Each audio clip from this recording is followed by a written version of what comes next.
تو وہ ان کے ساتھ ہوا کرتا ہے، اور اللہ ان کے تمام کاموں کا احاطہ کیے ہوئے ہے۔ بھلا تم لوگ دنیا کی زندگی میں تو ان کی طرف سے بحث کر لیتے ہو، سو قیامت کے دن ان کی طرف سے اللہ کے ساتھ کون بحث کرے گا اور کون ان کا وکیل بنے گا؟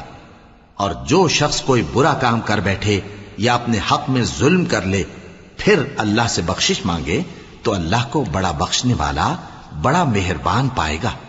اور جو کوئی گناہ کرتا ہے تو اس کا وبال اسی پر ہے، اور اللہ سب کچھ جاننے والا ہے، حکمت والا ہے۔ اور جو شخص کوئی قصور یا گناہ تو خود کرے لیکن اس کا الزام کسی بے گناہ پر ڈال دے تو اس نے بہتان اور کھلے گناہ کا بوجھ اپنے سر پر رکھا۔